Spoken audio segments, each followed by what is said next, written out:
thought you said they're in love. Why are they shouting at each other? That's what people do when they're in love. Don't you know anything? Some people have issues with yelling about how much they hate little children. Not me. Fuck you! Oh, yeah! It was like lightning! Everybody was frightening! And the music was soothing! And they all started grooving! And the man at the back said, everyone attack! And it turned into a wild place! And the girl in the front said, boy, I want the money! And it turned into a wild place!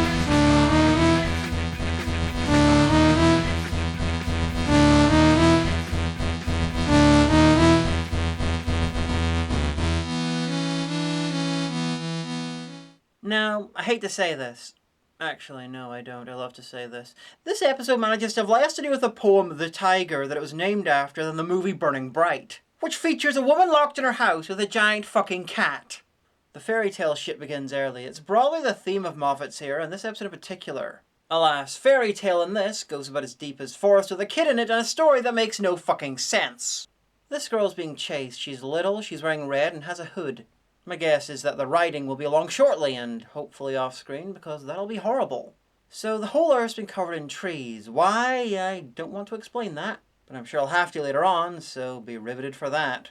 And until then, here's the kid, Maeve, coming across the TARDIS.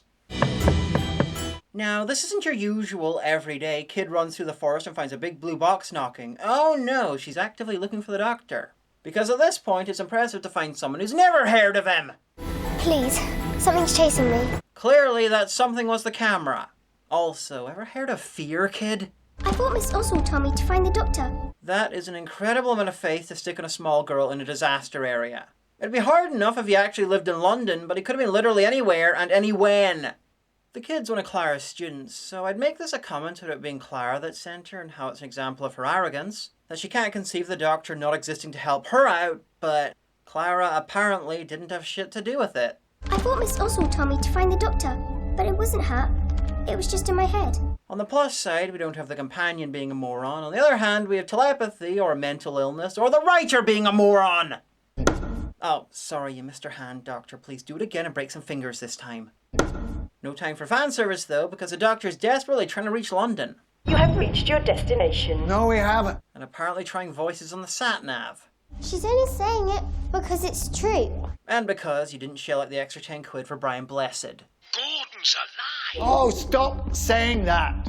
We are in the middle of London. We are in the middle of a forest. There are a couple of forests already inside London, just saying. You could both be right, and you don't even need this stupid as fuck story! Nelson's column. Do you like it? Sorry. The Doctor's having flashbacks to seeing Nelson take a bath one time and has no idea what to tell her. So, this episode doesn't so much deserve a review as a loud and angry series of questions, shrieked like a leopard having its balls cut off. Dramatization. Where are the people? Where are the signs of disaster? Why have the buildings survived? Where are the cars? Why is the ground grassland? Where is the destroyed tarmac? Where are the different levels of ground for road and pavements? Why couldn't you see the lion statue out of the corner of his eye when he's talking to the girl?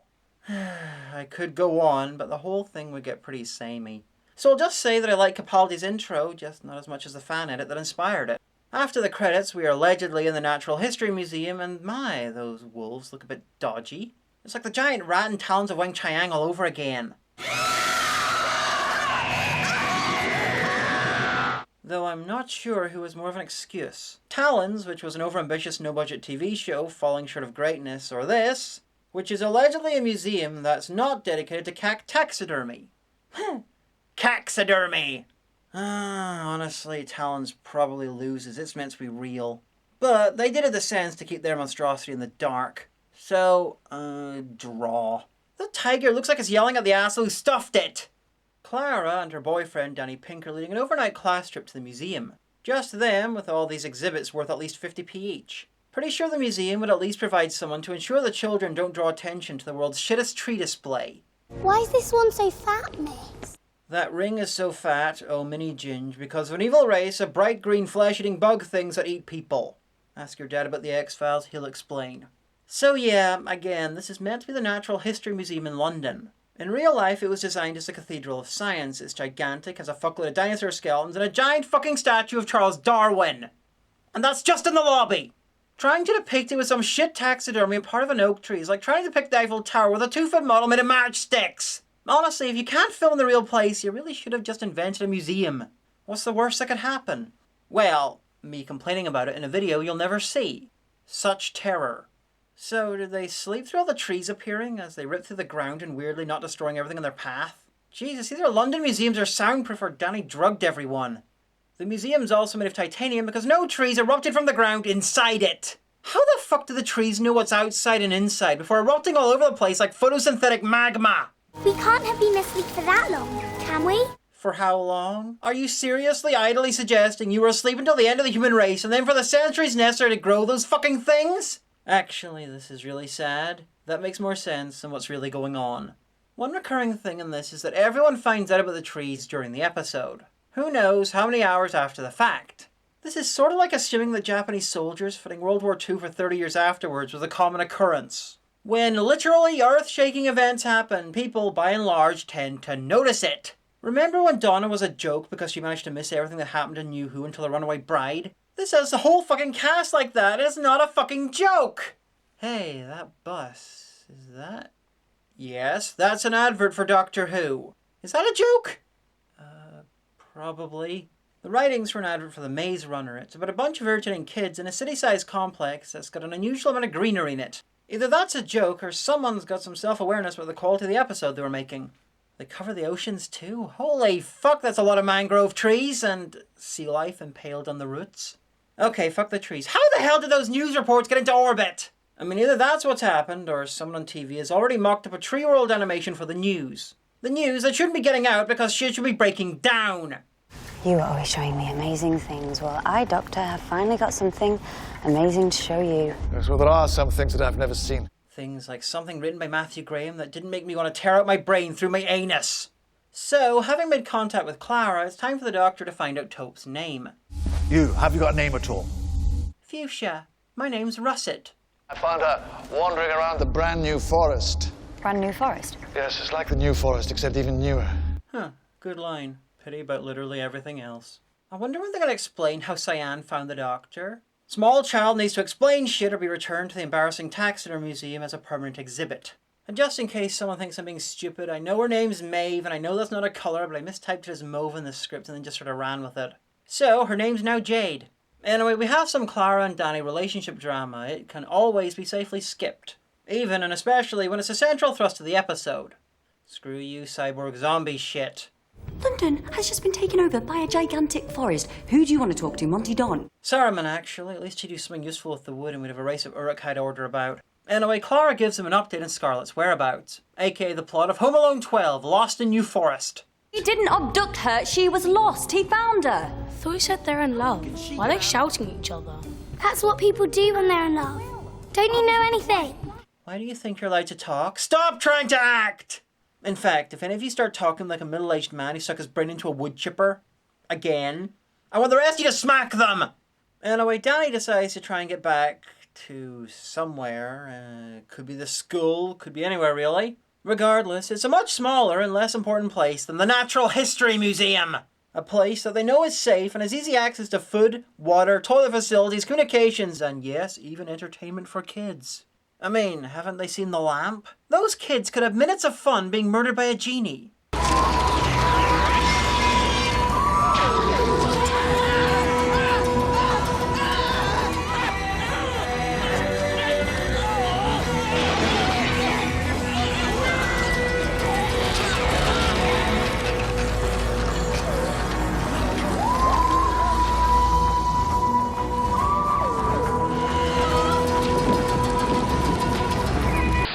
Of course, I'm talking about the real Natural History Museum in London. This one clearly sold all the interesting stuff to pay for that fucking taxidermy.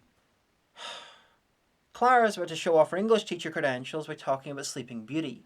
How did it get here? Can a forest grow overnight, or have we been asleep for years like Sleeping Beauty? Don't you think the Doctor would have told you if it wasn't the same year? I mean, he'd know. Anyway, why mention Sleeping Beauty? The length of time she was asleep is literally the least important part of the story. At least have some self-respect and use Rip Van Winkle. Question is, how are we going to get these kids home? I can help with that. Stay in the museum until help arrives! They're heading to Trafalgar Square to find Ochre, even though she's safer in the TARDIS than any of them. The worst thing that's liable to happen to her is light to moderate emotional abuse. Okay, team, it's crucial we stick together. If you start to fall behind, don't. Now, Danny starts off giving simplified, though accurate directions of how to get to Trafalgar Square from the Natural History Museum, but I'd suggest using the tube. There's a station a short way in the other direction and a few more by the square. Now, that sounds crazy because in the aftermath of a gigantic worldwide disaster, the tube wouldn't be running. But equally, in the aftermath of a gigantic worldwide disaster, the news wouldn't be treating it as a fucking joke. Either it's serious and the tube's out of order, or it's not, and these reports make no fucking sense. It's my show, I make up the rules. Besides, I told them to stay in the fucking museum. At this point, I'm patching up a deeply broken plan. And hey, all this means that Indigo literally walked the miles between the Natural History Museum and Trafalgar Square and neither Clara nor Danny noticed. No one fucking noticed! Not even the kids! Fire the teachers for being incompetent, fire the night watchman who didn't just not notice her escaping, but locked the door after her! Hell, fire the kids too for crimes against not being dickheads! You're not even a little bit curious about how... Oh, hi, tube sign. That means they made it past Harrods at near superhuman speed. And they still not met anyone else wandering around. If the trees burst upwards, my guess is that anyone who went on the piss last night is waking up 30 feet in the air and wondering how the fuck they got to Nottingham on an Oyster card. In fact, I'm right now wondering if the trees are people. I mean, the Rani had tech that turned people into trees back in the Colin Baker era, so that bit of insanity is precedent. And did it explain the lack of explosive tree growth damage on the ground? The Government Emergency Committee, COBRA, has formulated an action plan. We will use this opportunity to destroy Jojo! COBRA! Anyway, time for Sable to be irritating again. Joy of joys, she's talking to the doctor about trees communicating. Do you think they send texts to each other? You don't need a phone to communicate, do you? I haven't phoned home, and I know my mum is worried about me. 1. That's not communication. That's seeing your mum's emotional reaction to something else and extrapolating. It's called basic emotional intelligence. And 2, she's not worried because Julie finds out about the trees in the very next scene. So either you're wrong or the editor sabotaged the episode and someone should buy him a fucking drink. Oh. I'll call you back. How have you not noticed yet? How has the person on the phone not noticed yet? Are the periodic media broadcast for our benefit? Well, yeah, they are, but having no one in universe also see them just takes you out of the story. Of course, so does every character having the self-awareness of a giant granite statue of Donald Trump's cock. And honestly, so does everything else, because you don't get taken out of this story. You watch it from the outside while clutching a bat in fear that it'll try to drag you in. Miss, in the museum, right? I was reading about reproduction. The real Natural History Museum occasionally has exhibits on animal sexuality, complete with much better taxidermy than they showed in this episode. It's a shame she was talking about trees. We could have an awkward talk about dead foxes fucking. Oh, now they've made it to Knightsbridge. Now they're going into the underground. I feel more well-actuallys and a whole condescension of YouTube commenters coming on. If the tube's a good idea, why didn't they head to South Kensington? It was almost right next to the fucking museum. And episode, Knightsbridge is the first tube station you pass when you're walking from the Natural History Museum to Trafalgar Square. So either you're going in circles because you already passed it, or the set decorator has decided that the only way we could possibly know that it's London is if they randomly plaster tube signs everywhere. Trafalgar Square, well done, Bradley. Excellent navigation skills. Wait, what? You were halfway there! If you're lucky! Did you cut stuff out? If so, thank you. But why didn't you spread your geographical markers around more? It's like the episode got bored with doing crap recreations of a little piece of London in a park. Around now, they start giving us flashbacks to the kids, which I think are meant to endear them to us, but nope, no. Just leaves me wondering why they were chosen to go on this field trip. I mean, there's this kid who's a bully with anger issues. Give it! Could try saying please, Bradley. Who's being bullied by this other kid. Nuts. That's unfortunate for you, isn't it, Bradley? There's this girl who's so stupid it's a miracle she can function. How do we find X? Ruby. It's there, sir, at the top. Although she could be smarter than him and playing him for all he's got. Anyway, there's also Sepia here, who's a black hole of issues that I'll talk about later. Although, maybe the competent 90% of the class went to the real Natural History Museum and spent the night with the animatronic T-Rex. No rings. Trees usually have rings to tell you how old they are. That's because it's made of balsa wood.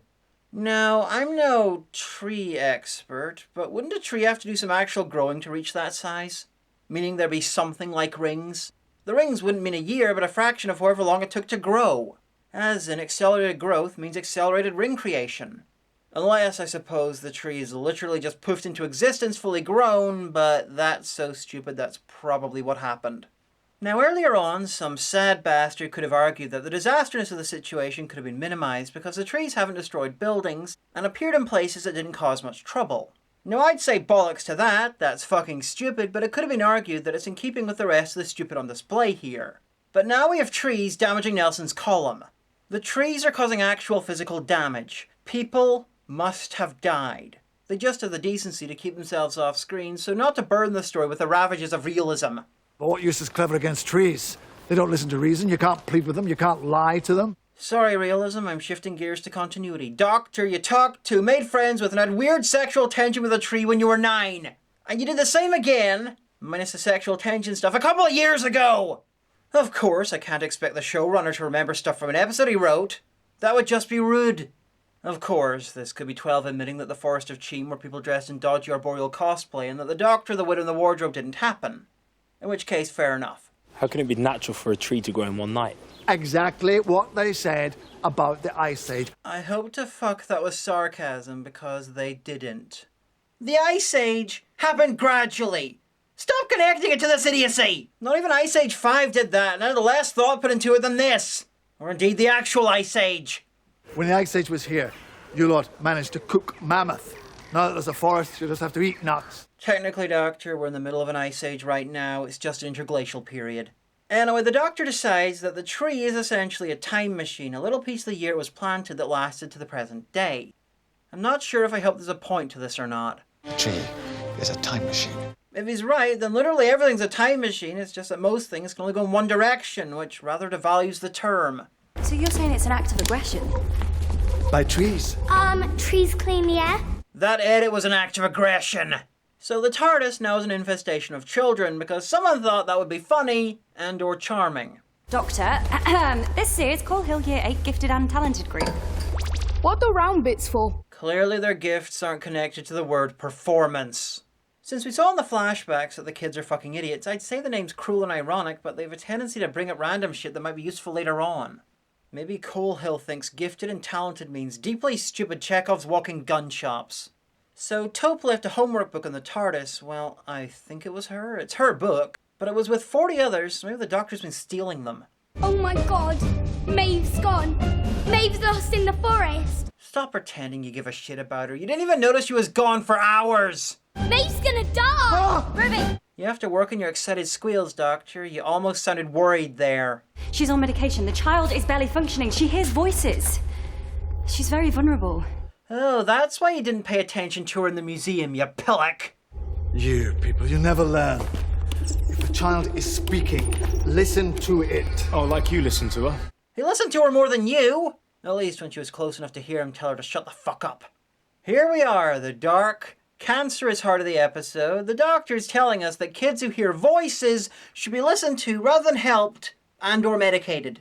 Mae Varden is tuned to a different channel. She can lead us to the source, to the heart of the forest. And you thought Kill the Moon's moral was bad. Well, it was, but this is arguably even worse.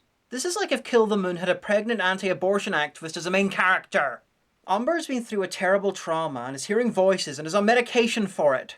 But the moral is she's right. The voices she's hearing are important and completely healthy, and that you shouldn't try to help or medicate the mentally ill, but instead listen to their wisdom because they are right and reality is wrong. And I'm guessing especially if they think that burning their pets will protect them from Napoleon Bonaparte and his evil army of ice ghosts. Anyway, Clara and the Doctor head out into the forest after Aquamarine because the Doctor's worked out that the trees are connected to an incoming solar flare. And he figures she'll have some extra info, and because this is a very stupid episode, he is right! Meanwhile, back in the TARDIS, Danny desperately tries to steal Clara's Worst Teacher award by being talked into taking a small gang of children back into possible danger because a small child aims a terrible performance at him. You let her go off with some randomer into the forest. What if the trees collapse on her? But what if the wild animals come out and eat her? Okay then, come on team, let's do this. He's so easily convinced he'd probably give her an A for that shit with the X in the flashback. So yeah, everyone's back in the forest. Wonderful. Maeve! London, 2014. Population 10. So Clara started freaking out because the forest was scripted to be scary, but as you can see, it's a park. It's the worst realization of what the script intended since the castle in Nightmare in Silver. Any minute now, we're gonna find a gingerbread cottage with a cannibal witch inside. Maeve! No, you won't, because Tim Burton's not directing your reality. Yeah, apparently the whole episode was meant to scary fairy tale harder than a scary tale has ever scary tailed before. But no one told the rest of the production because they decided to aim for an asylum-level TV movie. The forest. It's in all the stories that kept you awake at night. The forest is mankind's nightmare. That's a bit much. UK horror tends to have much more of an urban bent. After all, that's where most of the really horrible shit in the last 300 years has happened. And I'm pretty sure there are swathes of mankind living in more arid areas who'd be fascinated to hear that they are subconsciously terrified of the big green thing that doesn't exist anywhere near them. Apparently, waving your arms makes you invisible to yet more people who don't fucking notice this child.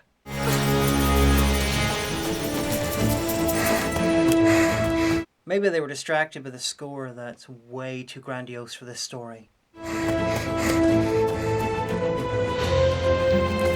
Not to say the story is too small or intimate for such a loud and grand piece of music. I mean, the story is a massive pile of dung, and the score is a very gaudy hat. Magenta's leaving items for the Doctor and Clara to follow because fairy tale, and there are only two problems. One, she's leaving the items way too far apart for them to be able to follow, and they're not even in a straight line. There is no way that they should be able to follow her. And two, this wouldn't be necessary if the first item she dropped wasn't her fucking phone. I really don't know what's worst, her leaving the stuff so far apart, her not just asking the Doctor to follow her, the fact that they managed to follow her regardless, or... Nah, it's the phone thing. Get back! We're burning here, stay back! So the world's covered in thick forest, and the UK's plan is to employ flamethrowers. Truly Cobra! Live up to their name. I mean, who fucking else would decide that when chainsaws, axes, or even sharp sticks exist? Anyway, the flamethrowers do fuck all, and the Doctor explains that the trees can smother the fire by withholding the oxygen needed to burn. Trees control the oxygen on this planet. They withhold it, they smother the fire. The Doctor doesn't realise that the oxygen that's already been expelled is still there, being all gaseous. Unless they're not breathing out at all and somehow removed all the oxygen to smother the fire, in which case, why are the people still alive? And if they don't catch, then why the fuck didn't they get singed by the very close heat of the flame? And that's not even talking about the main problem with this. It's fucking stupid! This is a massive solar flare. She knew. How? This is Maeve's. Where did you get this? We left your marking on the TARDIS. Oh, that makes sense. What a weird feeling. And, Clara, between this incompetence, you letting the kids bully each other, and you're losing a vulnerable child twice, I can safely say that you do for teaching what Tallulah from Daleks in Manhattan does for accents. Oh, you say the sweetest things. If aliens had to come to Earth, oh, no wonder they came here. There's no future for me and him. Those Dalek things took that away. Oh, there ain't nothing more creepy than a theater in the dark. What is it, Doctor? What's the matter with him? He says he can't breathe. What is it? Ugh. While Danny, when he's not being manipulated by Pippi Longstocking here, might one day be able to aspire to competence. If he's kept the fuck away from you! So the Doctor explains why he rushed off to find Heliotope. She drew the solar flare attack on the Earth in her book and dated it. She even put the date on it. I always make them date their homework. It's today's date. Occam's razor is when you go with the simplest answer because it's usually the right one. In fiction, it doesn't usually apply, but I'd still like to invent the term Occam's sledgehammer, where something is deeply insane, but actually makes more sense than the mundane because of how the work of fiction is set up.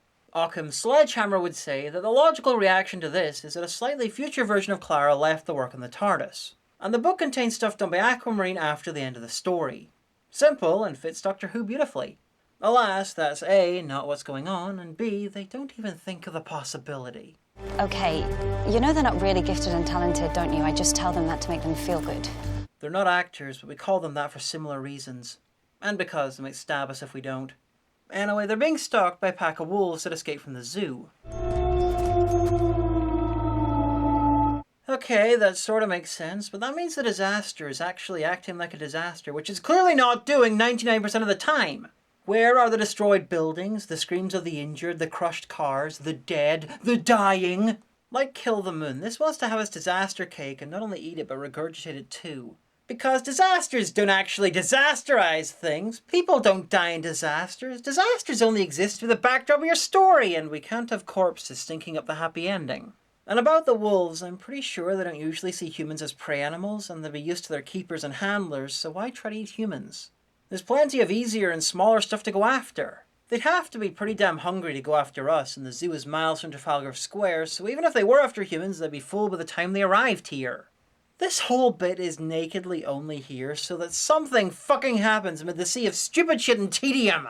Okay, so how the fuck did they end up on opposite sides of that?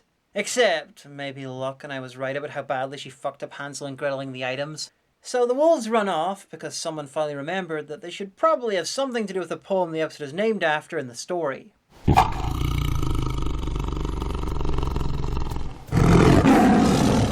I'm not really sure why. I mean, Kill the Moon and Fuck All from Romeo and Juliet in it. There are very good, solid scientific reasons for being really quite frightened just now. Don't know about you, but that shot compositing is fucking terrifying me. Tiger, tiger, burning bright in the forest of the night. I know you know the poem episode. You were named after it, but you couldn't get the time of day right. It's nearly a poem. Why isn't this set at night? Did it look semi-creepy? This scene would be less crap. It'd improve pretty much everything, and even the title would make more sense. Though using a torch as a stand-in for the burning bright is a bit of a stretch. Tiger, tiger, being blinded by a bright torch. Doesn't have the same ring to it. So, hello, Mass Genius. You're on the same side of the fence as a fucking tiger. I can only assume that the kids are there to absorb anything fatal and tiger-shaped. So Magenta rushes off again and finds a lost X-Files location that's being attacked by an off-screen giant spider who'd probably make the episode a bit more entertaining. She explains that the trees are her fault. Of course it's not, but she blames herself. She's somehow in contact with things that exist with or inside the trees. They're a bit unclear about that. Anyway, the things created the forest. The Doctor assumes that the forest and the gold things are causing the solar flare that'll cook the world, and that's so stupid I'm glad he's wrong about that. Now, Moffat created the Vashta Nerada, invisible shadow things that eat flesh and live in forests, and are these the good versions? Couldn't they have just used the Vashta Nerada here? Yeah, they're evil, but it's their planet too. They don't want to die. I admit that creating a random global forest would be a crazy ability to give them, but it's no crazier than inventing the golden version of the same fucking thing and giving them that ability! That was actually quite cool. No, it wasn't. Anyway, turns out that it wasn't the golden things that told Azure to find the Doctor, but random telepathy from Clara because the mentally ill are psychics. Maeve, you came looking for the Doctor. Think. Who sent you for the Doctor? It was just a thought. It was just a thought that came. I think it came from Miss. And Clara ordered her to go before she knew about the trees, so I have no idea what the fuck's going on. Couldn't you have just had the gold things know who the Doctor is episode? It's not like you can make the whole thing dumber. Anyway, the Doctor's decided that the gold things are bringing the solar flares and he can do exactly shit to stop it. I can fight monsters, I can't fight physics. And please ignore how I managed to hurt the monsters that I believe have caused this physics-based upcoming catastrophe. You are hurting us. Let us go. Besides, Doctor, have you ever seen your show? Yeah, you can fight physics. When the writer says you can. Actually, this episode's already viciously fought physics and biology, probably chemistry too. And did it even start against bullshit like astrology too, if it could figure out a way to do it. But we saw the future. Lots of futures. Earth's futures. They're about to be erased. On the plus side, no more Kill the Moon. And Doctor, you're from a species that is known for stellar engineering. Engineering with fucking stars! And you literally have all the time in the world. Try fucking harder! Clara finally uses her dickish powers for good by insisting that the Doctor save the kids. If you can't save them all, save what you can. TARDIS. Of course, seeing as it's a time machine, he could theoretically save everyone, but since that'd take too long, no one even suggests that. Maybe I'm the stupid one for expecting the writers to remember that time travel exists, but Clara has no such excuse. Except that they wrote her. Unless she thinks her adventures with the Doctor are them hanging out in his blue shed and doing a serious amount of shrooms. Anyway, it doesn't really matter, because Clara suddenly decides to stay and die because saving kids is terrible now. When they're done, you need to get in your box and go. We're all going. We're taking the kids. Taking them where? That has got to be the fastest mind change since Perry and Mind Warp. Now I am she, alive within this oh so wonderful, wonderful frame. Welcome to your new body. They just want their mum and dads, and they're never going to stop wanting them.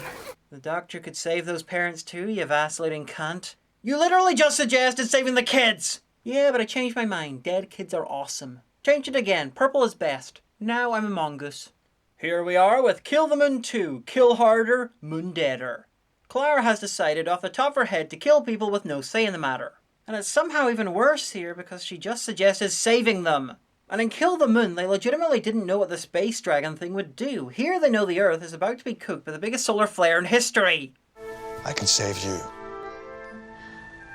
I don't want to be the last of my kind. Humanity wouldn't want that either. It'd be terribly embarrassing.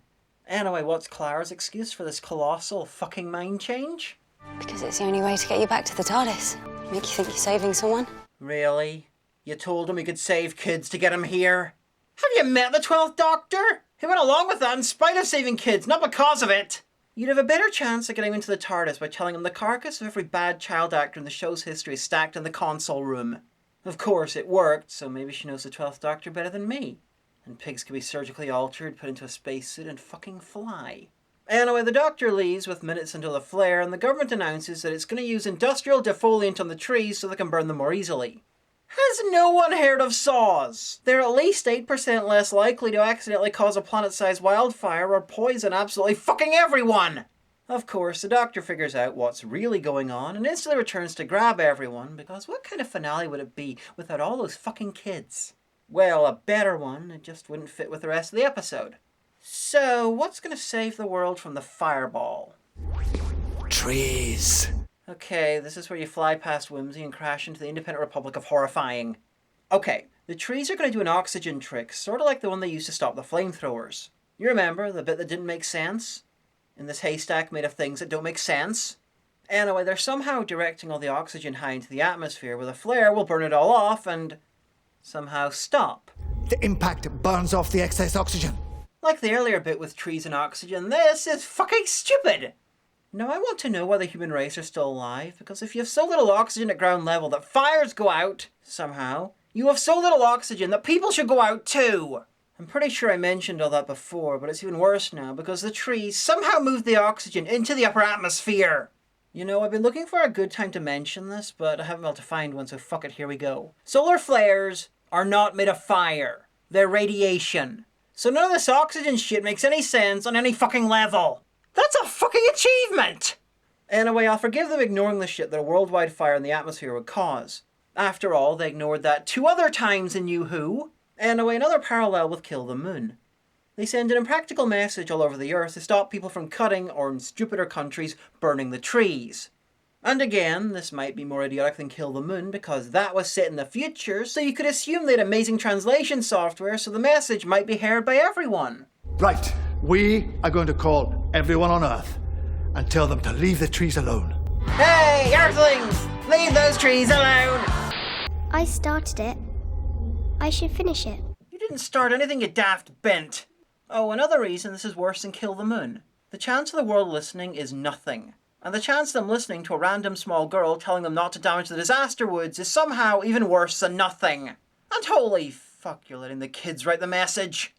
I need to stop assuming this can't get any stupider. Please don't be scared. And please don't chop, spray, or harm the trees. Well, she is a voice that will make governments stop in their tracks and crap themselves. Who would like to witness a once-in-a-billion-years solar event at close quarters? You just compared it to the Tunguska blast of the early 20th century. The good news is it's happened before. The Tunguska blast, 1908. Oh, the billion years that included Tunguska must have ended last week. This is a totally different billion years. So Puce glances out of the TARDIS scanner and finds her mum because of fucking course she does. And the rest of the kids are so... I think they're going for moved. I want my mum. I slightly want my mum too. Yeah, I'm saying moved.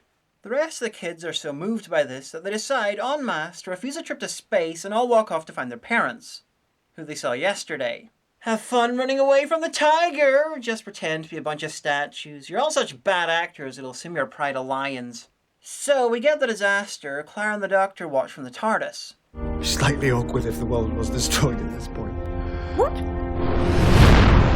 The Doctor was right and the Earth is fine. And we even get some sound in space. Shortly afterwards, the trees vanish into pixie dust, and I didn't expect the sound in space thing to be so quickly topped as the stupidest thing on screen, but there it is. How will they explain this tomorrow? You'll all forget it ever happened. I hope not, or those off-screen dead people are going to have some very confused families. And that's saying nothing for the people who are going to wake up and find a fucking tiger in their house. Oh, maybe this is the prequel to Burning Bright, and that's how the tiger ended up in the woman's house. Here we are, the top layer of the stack of idiocy. No damage whatsoever to the fucking roads. Like Kill the Moon, we have the aftermath to a worldwide disaster with literally nothing to show for it. Oh, did I say top layer? It's stupid ideas all the way up to infinity. Because Sapphire's missing sister is hiding behind a bush that's decided it's a tree and commits suicide. Annabelle! My Annabelle! Well, I hope it's your one, or you've now got a killer doll to deal with. This is the missing sister whose disappearance kicked off the mental illness. She heard the message and came home. Okay, I keep comparing this to Kill the Moon, and that's not just because of the similar amount of shitness. They are parallel stories, and that they both ended up in the same season is just fucking weird. 1. They're stories that involve irritating as fuck kids who can't act. 2. The nature of the disaster is so ridiculous that both stories would be far less galling if they set on an alien planet, where we could actually suspend our disbelief. 3. They both involve natural disasters that logically must have caused untold havoc and deaths, but the episodes seem to want to convince us that everything's okay afterwards.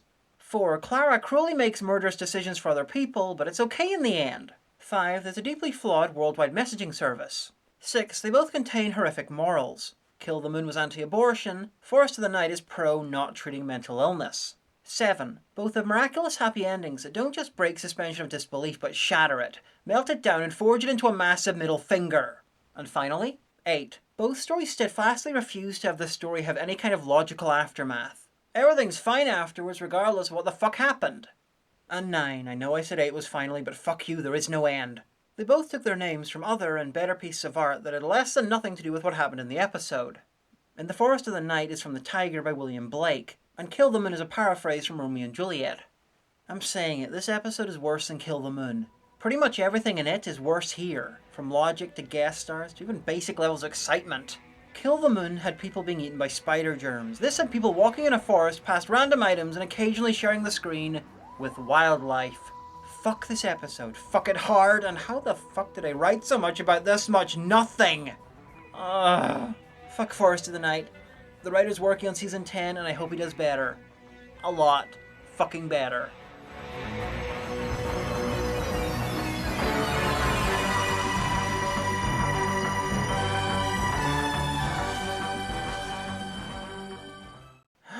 A forest and a keep left sign. I didn't know it was possible to phone in a set decoration in a forest scene, but somehow this thing managed it.